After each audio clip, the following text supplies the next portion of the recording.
ಭಾರತ ವಿಶೇಷ ಚರ್ಚಾ ಕಾರ್ಯಕ್ರಮಕ್ಕೆ ಸ್ವಾಗತ. ನಾನು ಸ್ಮಿತಾ ರಂಗನಾಥ್.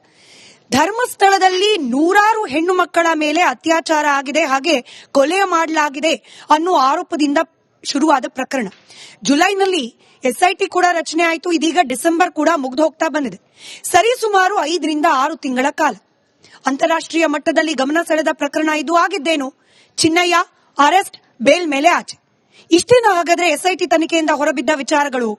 ಇನ್ನುಳಿದವರ ಷಡ್ಯಂತ್ರದ ಪಾತ್ರಧಾರಿಗಳ ಮೇಲೆ ಕ್ರಮ ಯಾವಾಗ, ಯಾವ ಸ್ವರೂಪದಲ್ಲಿ?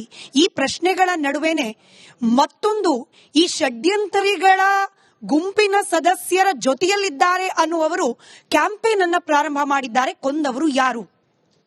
ಈ ಕೊಂದವರು ಯಾರು ಅನ್ನೋ ಪ್ರಶ್ನೆಗೆ ಉತ್ತರವನ್ನ ಕೊಡಬೇಕಾಗಿರೋರು ಯಾರು ಉತ್ತರ ಕೊಡಬೇಕು? ಅವ್ರ ಮೇಲೆ ನಂಬಿಕೆಯನ್ನ ಅಟ್ಲೀಸ್ಟ್ ಈ ಪ್ರಶ್ನೆ ಕೇಳ್ತಿರುವವರಾದ್ರೂ ಉಳಿಸ್ಕೊಂಡಿದ್ದಾರಾ?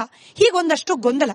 ಇವತ್ತಿನ ನಮ್ಮ ಈ ಮೆಗಾ ಡಿಬೇಟ್ ನಲ್ಲೂ ಕೂಡ ಇದೇ ಧರ್ಮಸ್ಥಳದ ಮೇಲೆ ಕೇಳಲಿಕ್ಕೆ ಸಿಕ್ಕಂತಹ ಆರೋಪ ಪ್ರಕರಣ, ಹಾಗೆ ಇದರ ತನಿಖೆಯ ಹಾದಿ, ಮಹಿಳಾ ಆಯೋಗದ ಪಾತ್ರ, ಹೀಗೆ 10 ಹಲವು ಪ್ರಶ್ನೆಗಳಿಗೆ ಉತ್ತರವನ್ನ ಕಂಡುಕೊಳ್ಳೋ ಪ್ರಯತ್ನವನ್ನ ಮಾಡ್ತಾ ಹೋಗೋಣ. ಇವತ್ತಿನ ಚರ್ಚಾ ಕಾರ್ಯಕ್ರಮದಲ್ಲಿ ನಮ್ಮ ಜೊತೆಯಲ್ಲಿ ಬಿಜೆಪಿ ವಕ್ತಾರೆ ಸುರಭಿ ಹೊದಿಗೆರೆ ಅವರಿದ್ದಾರೆ. ನಮಸ್ಕಾರ, ಕಾರ್ಯಕ್ರಮಕ್ಕೆ ಸ್ವಾಗತ. ಹಾಗೆ ಪತ್ರಕರ್ತರಾದ ವಸಂತ್ ಗಿಳಿಯಾರಿದ್ದಾರೆ. ನಮಸ್ಕಾರ, ಕಾರ್ಯಕ್ರಮಕ್ಕೆ ಸ್ವಾಗತ. ಹಾಗೆ ಎಂದಿನಂತೆ ನಮ್ಮ ಮೆಗಾ ಡಿಬೇಟ್ ನಲ್ಲಿ ನಮ್ಮ ಜೊತೆ ಆಡಿಯನ್ಸ್ ಕೂಡ ಇದ್ದಾರೆ. ನಮಸ್ಕಾರ, ಎಲ್ಲರಿಗೂ ಪ್ರೀತಿಯ ಸ್ವಾಗತ ಕಾರ್ಯಕ್ರಮಕ್ಕೆ. ಗಿಳಿಯರ್ ಅವರೇ, ತಮ್ಮಿಂದಲೇ ಪ್ರಾರಂಭ ಮಾಡ್ತೀನಿ. ನಾನು ಆಗ್ಲೇ ಹೇಳ್ದಾಗೆ ಜುಲೈನಿಂದ ಡಿಸೆಂಬರ್ ವರೆಗೂ ಎಸ್ಐಟಿ ತನಿಖೆ ಮಾಡ್ತು. ಹಲವಾರು ಗುಂಡಿಗಳನ್ನ ಅಗೆದು ಬಗೆದು ಸಾಕ್ಷ್ಯಗಳನ್ನ ಹುಡುಕುವ ಪ್ರಯತ್ನ ಮಾಡ್ತು. ಇದರ ಪ್ರತಿಫಲ ಅನ್ನೋ ರೀತಿಯಲ್ಲಿ ಚಿನ್ನಯ್ಯ ಅರೆಸ್ಟ್, ಬೇಲ್ ಮೇಲೆ ರಿಲೀಸ್. ಇದನ್ನ ಹೊರತುಪಡಿಸಿ ಏನಾಯ್ತು ಅಂತ, ಏನೇನಾಯ್ತು, ಏನೇನಾಗಬೇಕಾಗಿತ್ತು, ಯಾವೆಲ್ಲ ರೀತಿಯಲ್ಲಿ ಪ್ರಕರಣ ಟ್ವಿಸ್ಟ್ ಅಂಡ್ ಟರ್ನ್ ಪಡೆದುಕೊಳ್ತು? ಕೋರ್ಟ್ ಡೈರೆಕ್ಷನ್ ಮೇಲೆ ಎಫ್ಐಆರ್ ಆಗಿರೋ ಕಾರಣಕ್ಕೆ ಕೋರ್ಟ್ ಡೈರೆಕ್ಷನ್ ಮೇಲೆ ಬಂಧನವೂ ಕೂಡ ಆಗ್ಬೇಕಾಗ್ತದೆ ಅಂತ ಅನ್ಕೋತೀನಿ ನಾನು. ಎಸ್ಐಟಿ ತನಿಖೆ ಮಾಡಿ 230 BNS ಪ್ರಕಾರ ಸೆಕ್ಷನ್ ಅನ್ನು ಹಾಕಿದೆ ಅಂತ ಹೇಳಿದ್ರೆ ಬಹಳ ಗಂಭೀರವಾದಂತ ಒಂದು ಸೆಕ್ಷನ್ ಅನ್ನು ಹಾಕಿದೆ. ಈ ಸೆಕ್ಷನ್ ಪ್ರಕಾರ ಅವರಿಗೆ ಜೀವಾವಧಿ ಶಿಕ್ಷೆ ಆಗ್ತದೆ. ಈಗ 26ಕ್ಕೆ ಕೋರ್ಟ್ ಮುಂದೆ ಬರ್ತದಲ್ಲ, ಕೋರ್ಟ್ ಸಮನ್ಸ್ ಯಾ ವಾರೆಂಟ್ ಅನ್ನು ಹೊರಡಿಸ್ತದೆ. ಇವರು ಇದನ್ನ ಪ್ರಶ್ನೆ ಮಾಡಿ ಹೈಕೋರ್ಟಿಗೂ ಹೋಗಬಹುದು. ಹೈಕೋರ್ಟ್ 100% ಹೇಳುತ್ತೆ ನೀವು ವಿಚಾರಣೆ ಒಳಪಡಿ ಅಂತ ಹೇಳಿ. ವಿಚಾರಣೆ ಒಳಪಟ್ಟಂತ ಸಂದರ್ಭದಲ್ಲಿ ಕೋರ್ಟಿಗೆ ಎಸ್ಐಟಿ ಕೇಳಬೇಕಾಗ್ತದೆ, ಇವರ ಮೆಟೀರಿಯಲ್ ಎವಿಡೆನ್ಸ್ ಗಳನ್ನ ನಾವು ಸಂಗ್ರಹ ಮಾಡಬೇಕಿದೆ, ಇವರನ್ನ ನಮ್ಮ ಕಸ್ಟಡಿ ಕೊಡಿ ಅಂತ ಹೇಳಿ. 100% ಆಗ ಕೋರ್ಟ್ ಇವರನ್ನ ಕಸ್ಟಡಿ ಕೊಡ್ತದೆ. ಇವರು ಅಂತ ನೀವು ಹೇಳ್ತಾ ಇರೋದು ನಮ್ಮ ವೀಕ್ಷಕರು ಬುರುಡೆ ಗ್ಯಾಂಗ್ನವ್ರನ್ನ ಈಗ ಕೊಂದವರು ಯಾರು ಅಂತ ಹೇಳಿ ಏನು ಬೀದಿ ರಂಪಾಟ ಮಾಡ್ತಾ ಇದ್ದಾರಲ್ಲ. ಇಡೀ ಕರ್ನಾಟಕ ರಾಜ್ಯದಾದ್ಯಂತ ಸಾವಿರ ಹೆಣ್ಣು ಮಕ್ಕಳ ನಾಪತ್ತೆ ಆಗಿದೆ. ಕಲ್ಯಾಣ ಕರ್ನಾಟಕದಲ್ಲೇ 2900 ಹೆಣ್ಣು ಮಕ್ಕಳು ನಾಪತ್ತೆ ಆಗಿದ್ದಾರೆ. ಅವ್ರು ಹೋದದ್ದೆಲ್ಲಿಗೆ ಅಂತ ಹೇಳಿ ಇವರು ನಿಮ್ಮ ಅವ್ರ ಹೆಸರೇನು, ಮಹಿಳಾ ಆಯೋಗನ, Nagalakshmi Chaudhari social media, Insta, YouTube ನಲ್ಲಿ ಇವರು ಪ್ರಚಾರದ ಗೀಳಿಗೆ ಹೋರಾಟ ಮಾಡದ ನಿಜವಾದ ಕಾಳಜಿ ಈ ನಾಡಿನ, ಈ ನೆಲದ ಹೆಣ್ಣು ಮಕ್ಕಳ ಮೇಲೆ ಇದ್ದದ್ದೇ ಹೌದಾಗಿದ್ರೆ ಕಲ್ಯಾಣ ಕರ್ನಾಟಕದಲ್ಲಿ ನಾಪತ್ತೆಯಾದ ಆ ಸಹೋದರಿಯರು ಎಲ್ಲೋದ್ರು ಅಂತೇಳಿ ಕೇಳ್ಬೇಕಲ್ವಾ? ಅದು ಇನ್ನೊಂದು ಭಾಗ. ನಾವು ಹೇಳ್ತಾ ಇರುವಂತದ್ದು ಬುರುಡೆ ಗ್ಯಾಂಗ್ ಇದೆಯಲ್ಲ, ಬುರುಡೆ ಗ್ಯಾಂಗ್ ಅನ್ನ ಎಸ್ಐಟಿ ಇಲ್ಲಿಯ ತನಕ ಬಿಟ್ಟದ್ದೇ ಹೆಚ್ಚು. ಈಗ ಕಾನೂನಾತ್ಮಕವಾಗಿ ನಾವು ಮಾಹಿತಿಯನ್ನ ಪಡ್ಕೊಂಡಾಗ ಕೋರ್ಟ್ ಡೈರೆಕ್ಷನ್ ಮೇಲೆ ಎಫ್ಐಆರ್ ಆಗಿದೆ, ಹಂಗಾಗಿ ಕೋರ್ಟ್ ಡೈರೆಕ್ಷನ್ ಮೇಲೆ ಬಂಧನಕ್ಕೆ ಒಳಪಡ್ತಾರೆ ಅಂತ ಹೇಳಿ ಇದೆ. ಕಾದು ನೋಡ್ಬೇಕಾಗಿದೆ ಮೇಡಮ್. ಸರಿ, ಸುರಭಿ ಅವರೇ, ಮಹಿಳಾ ಆಯೋಗದ ಬಗ್ಗೆ ಧರ್ಮಸ್ಥಳ ವಿಚಾರದಲ್ಲಿ ಸಾಕಷ್ಟು ಬಾರಿ ಆಪಾದನೆಗಳು ಕೂಡ ಒಂದ್ ಕಡೆಯಿಂದ ಬಂತು, ಮತ್ತೊಂದ್ ಕಡೆಯಿಂದ ಶ್ಲಾಘನೆ ಕೂಡ ವ್ಯಕ್ತವಾಯಿತು. ಮಹಿಳಾ ಆಯೋಗ ಹೇಗ್ ಕೆಲಸ ಮಾಡಬೇಕು ಅನ್ನೋದನ್ನು ತೋರಿಸ್ಕೊಡ್ತಿದ್ದಾರೆ ನಾಗಲಕ್ಷ್ಮಿ ಚೌಧರಿ ಅಂತ ಹೇಳಿ ಕೆಲವರು ಹೇಳಿದ್ರೆ, ಕೇವಲ ಇದೊಂದು ಪ್ರಕರಣದಲ್ಲಿ ಯಾಕೆಷ್ಟು ಇಂಟ್ರೆಸ್ಟ್ ಅಂತ ಕೂಡ ಕೇಳಲಾಗ್ತಿದೆ. ನಾವು ಯಾವ ವರ್ಷನ್ ಅನ್ನ, ಜನಸಾಮಾನ್ಯರು ಈ 2 ವರ್ಷನ್ಗಳಲ್ಲಿ ಯಾವ ವರ್ಷನ್ ಅನ್ನ ಸತ್ಯ ಅಂತ ಹೇಳಿ ಪರಿಗಣಿಸಬೇಕು, ನಂಬಬೇಕು? ಕರ್ನಾಟಕದ ಒಬ್ಬ ಮಹಿಳೆಯಾಗಿ ಧರ್ಮಸ್ಥಳದ ಒಂದು ಷಡ್ಯಂತ್ರದ ಬಗ್ಗೆ ಮಾತಾಡಬೇಕಾದಾಗ ನನಗೆ ಯಾವತ್ತೂ ಒಂದು ಹೃದಯದಲ್ಲಿ ಒಂದು ಬಹಳ ನೋವಾಗತ್ತೆ. ಯಾಕೆಂದ್ರೆ 6 ತಿಂಗಳಾಯ್ತು ಮಾತಾಡ್ಕೊಂಡು ಬರ್ತಾ ಇದೀವಿ.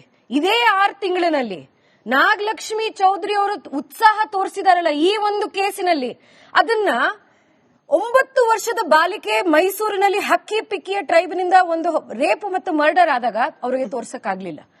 ಇಲ್ಲೇ ಬೆಂಗಳೂರಿನಲ್ಲಿ ಮಂತ್ರಿ ಮಾಲಿನ ಹಿಂದೆ ಆದಂತಹ ಒಂದು ಘಟನೆಯ ಬಗ್ಗೆ ಸ್ಟಾಕಿಂಗ್ ಕೇಸ್ನಲ್ಲಿ ಅವರಿಗೆ ತೋರಿಸೋದಕ್ಕೆ ಆಗ್ಲಿಲ್ಲ.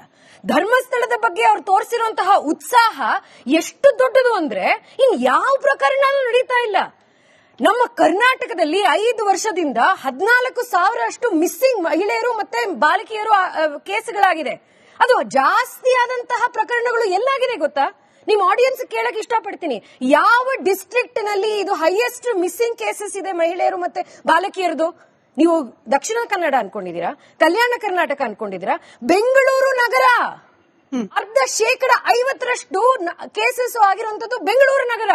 ನಾಗಲಕ್ಷ್ಮಿ ಚೌಧರಿ ಅವರಿಗೆ ಅವರ ರೂಲ್ ಏನಿರುವಂತದ್ದು? ಒಬ್ರು ಮಹಿಳಾ ಆಯೋಗ ಚೇರ್ಪರ್ಸನ್ ಆಗಿ ಅವ್ರ ರೂಲ್ ಏನು? ಅವರು ಸರ್ಕಾರದಲ್ಲಿ ನಡೀತಿರುವಂತಹ ಕೆಲಸಗಳು ಮತ್ತೆ ಇನ್ವೆಸ್ಟಿಗೇಷನ್ ಅನ್ನ ಸರಿ ದಾರಿಯಲ್ಲಿ ಹೋಗ್ತಾ ಇದೆಯಾ ಅಂತ ನೋಡುವಂತದ್ದು ಒಂದು.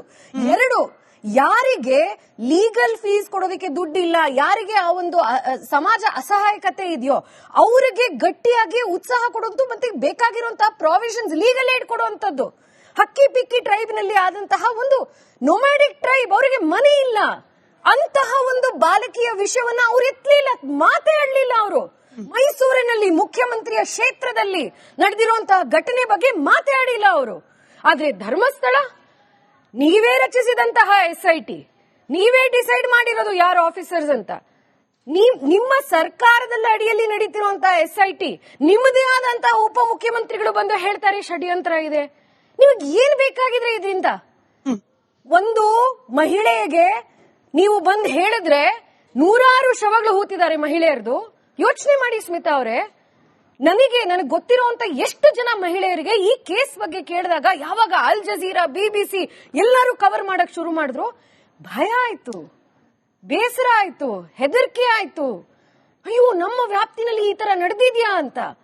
ಇಂತಹ ಒಂದು ವಿಷಯವನ್ನು ತಗೊಂಡು ರಾಜಕೀಯ ಮಾಡ್ತಿದಾರಲ್ಲ ಈ ಸರ್ಕಾರ ಮತ್ತೆ ಆ ಒಂದು ಬುರುಡೆ ಗ್ಯಾಂಗು, ಅವರಿಗೆ ಕರ್ಮದಲ್ಲಿ ಆಗಿದೆ. ಮಹಿಳಾ ಆಯೋಗದವರು ನಾಳೆ ದಿನ ಕ್ಲಾರಿಫಿಕೇಶನ್ ಕೊಡಬಹುದು, 1-2 ಕೇಸು, ಬಟ್ ಇಲ್ಲಿ 100 ಹೆಣ್ಣು ಮಕ್ಕಳ ಮೇಲೆ ಅತ್ಯಾಚಾರ ನಡೆದಿದೆ, 100 ಹೆಣ್ಣು ಮಕ್ಕಳು ಮಿಸ್ಸಿಂಗ್ ಆಗಿದ್ದಾರೆ.